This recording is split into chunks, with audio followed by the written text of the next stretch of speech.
नमस्कार। साधना सप्ताह के अवसर पर क्षमता विकास आयोग की ओर से आप सभी का हार्दिक स्वागत है। हम सभी आज साधना सप्ताह के अंतर्गत एक महत्वपूर्ण अवसर पर एकत्रित हुए हैं। मिशन कर्मयोगी के माध्यम से हम एक ऐसे प्रशासन की ओर बढ़ रहे हैं जो केवल दक्ष ही नहीं बल्कि संवेदनशील एवं नागरिक केंद्रित भी है। ऐसे समय में ये आवश्यक है कि हम अपने कार्य के बाहरी पक्ष के साथ साथ उसके आंतरिक आयाम पर भी विचार करें। हम किस भावना से कार्य कर रहे हैं ये उतना ही महत्वपूर्ण है जितना कि हम क्या कार्य कर रहे हैं। इस संदर्भ में मुझे आपको बताते हुए बहुत हर्ष है कि आज हमारे बीच स्वामी ज्ञानानंद जी का मार्गदर्शन प्राप्त हो रहा है, जो हमारे लिए अत्यंत सौभाग्य की बात है। स्वामी जी की वाणी भगवद गीता और भारतीय आध्यात्मिक परंपरा की गहन शिक्षाओं से प्रेरित है। उनके विचार हमें कर्म, धर्म और सेवा के वास्तविक अर्थ को समझाने की दिशा देते हैं। जैसे जैसे हम एक अधिक सक्षम और उत्तरदायी प्रशासन की ओर अग्रसर हो रहे हैं, ऐसे में उनके विचार हमें ये स्मरण कराते हैं कि सच्ची प्रभावशीलता केवल कौशल से नहीं बल्कि संतुलित मन, स्पष्ट दृष्टि और सेवा भाव से आती है। स्वामी जी, हम आपका हार्दिक स्वागत करते हैं और आपका आभार व्यक्त करते हैं कि आप अपना समय निकालकर आज हमें मार्गदर्शन दे रहे हैं। मैं आपसे अनुरोध करती हूँ कि कृपया अपने विचार हम सबके साथ साझा करें। वर्तमान समय में जहाँ एक ओर भौतिकवादी वैज्ञानिक विस्तार चरम पर है, जो मेटेरियलिस्टिक साइंस ने निस्संदेह बहुत कुछ दिया है। समय के साथ साथ उस भौतिकवादी वैज्ञानिक विस्तार के साथ आगे बढ़ना बुरा नहीं। जीवन निस्संदेह कुछ और आगे बढ़ते रहने के लिए ही है। कुछ और अच्छा करना, कुछ और अच्छा हो पाए, उसी के लिए है। लेकिन कभी कभी देखा जाता है कि व्यक्ति केवल संकुचित संकीर्ण सोच के कारण से जो क्षमताओं को एक व्यापक रूप दिया जा सकता है, दे सकता है, उससे वंचित हो जाता है।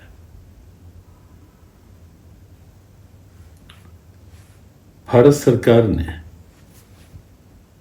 मिशन कर्मयोगी के रूप में एक जागरूक आह्वान अभियान प्रारंभ किया। कुछ अच्छे परिणाम भी उसके दिखाई दिए और बड़े आश्चर्यजनक ढंग से कि अलग अलग स्टेट्स में लगभग 1.5 करोड़ जो कहीं वरिष्ठ कार्यकर्ता सिविल सर्विसेज में अग्रणी भूमिका निभाने वाले, वो उसके साथ किसी न किसी रूप में जुड़े। उस योजना का लाभ वहां तक पहुंचा। एक स्तुत्य भाव रहा।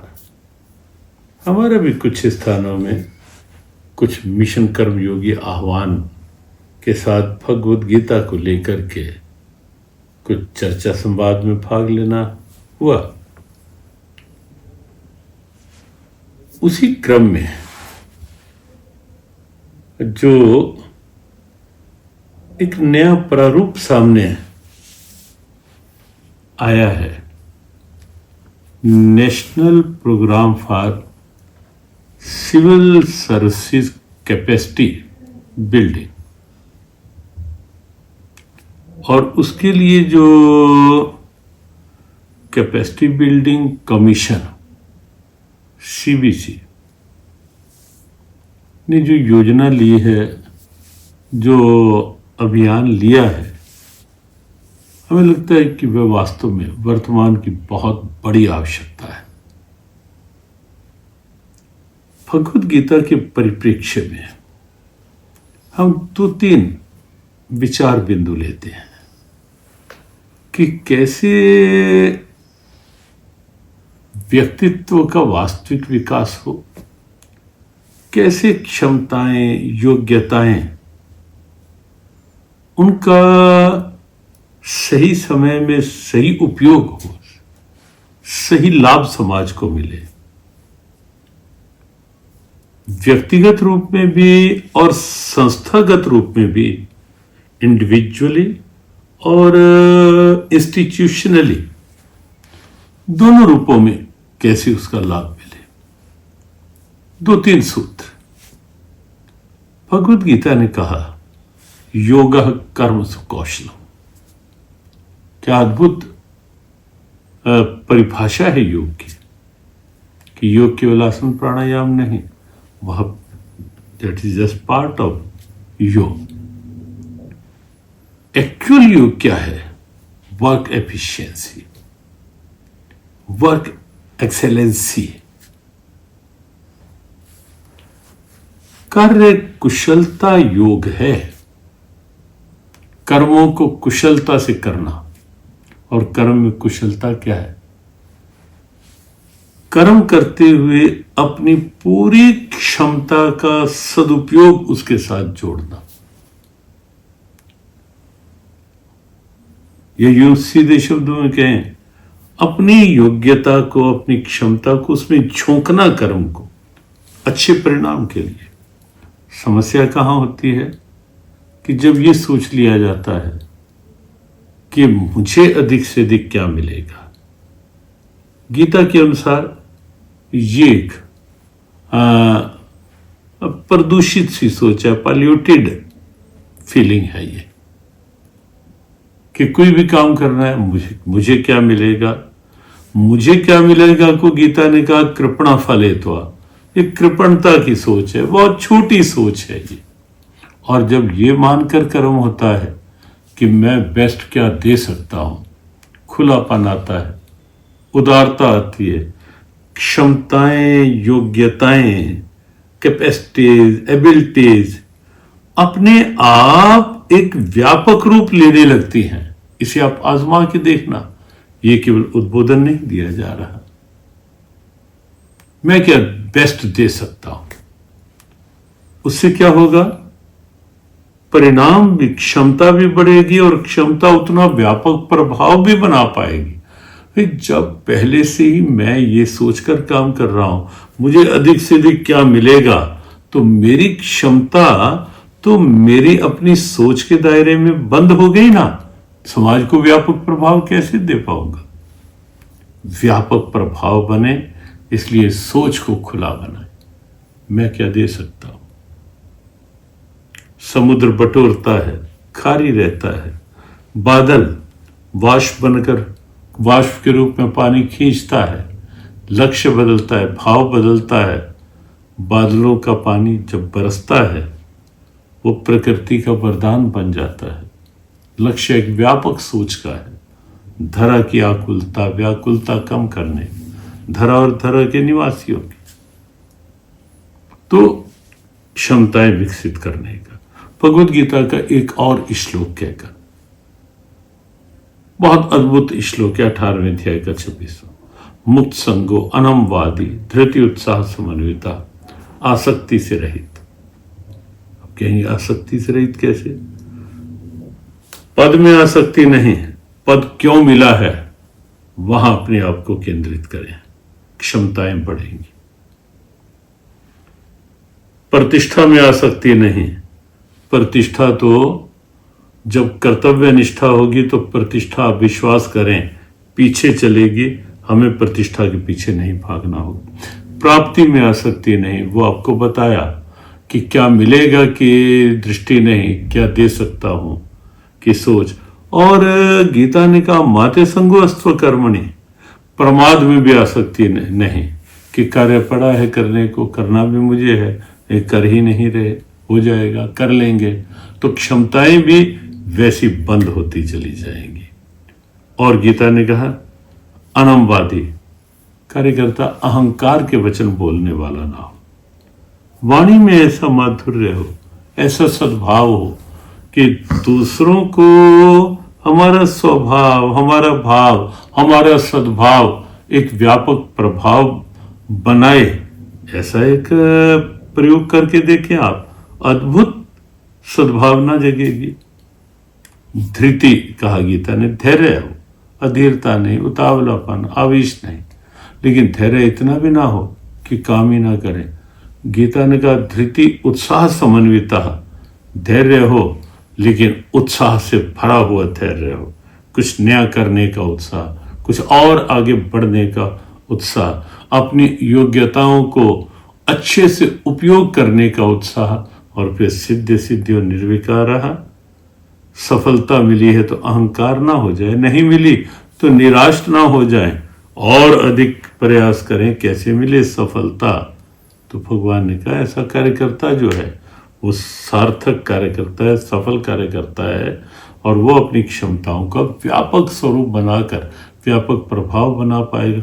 एक अंतिम बात और गीता ने कही, परस्परम भावयंता, दूसरे के भाव का सम्मान करें। ये संस्थागत भाव है, केवल अपना श्रेय लेने की भावना नहीं, श्रेय बांटने का भाव बना। जितना श्रेय बांटा जाएगा काम करके उतना सम्मान मिलेगा, उतना संस्थागत प्रभाव बनेगा, और उतना वह संस्था भी अधिक व्यापक प्रभाव से काम कर पाएगी। इसलिए सम्मान चाहिए, सम्मान बांटना प्रारंभ करें। भाव चाहिए तो भाव दूसरों का वैसा भाव दें, प्यार चाहिए प्यार बांटें, मधुरवाणी चाहिए मधुरवाणी से कार्य करें। तो गीता का एक एक शब्द जो है वो वस्तुतः व्यक्तिगत क्षमताओं को और व्यापक क्षमताओं को एक नया स्वरूप देने के लिए, प्रभावी स्वरूप देने के लिए हैं। इसलिए आओ जो ये CBC के द्वारा, कैपेसिटी बिल्डिंग कमीशन के द्वारा कैपेसिटी बिल्डिंग के जो आह्वान हुआ है, क्षमताओं को बिल्ड करने का, व्यापक रूप देने का, उसके साथ जुड़े और राष्ट्र गौरव में स्वयं भी सहभागी बने, सद्भागी बने, अच्छे उदाहरण सामने रखें और धीरे धीरे स्वयं एक अच्छा उदाहरण बन जाएं। बहुत बहुत शुभकामनाएं। परम आदरणीय स्वामी जी, आपके प्रेरणादायक और विचारोत्तेजक संबोधन के लिए हम सभी की ओर से मैं आपका हृदय से आभार व्यक्त करती हूँ। आपने कर्मयोग, सेवा भाव और आंतरिक संतुलन के महत्व को जिस सरलता और गहराई से प्रस्तुत किया, वह हम सभी के लिए अत्यंत प्रेरणादायक है। आपने हमें ये स्मरण कराया कि प्रशासन केवल कार्यों और परिणामों तक सीमित नहीं है, बल्कि ये हमारी भावना, दृष्टिकोण और मूल्यों से भी गहराई से जुड़ा हुआ है।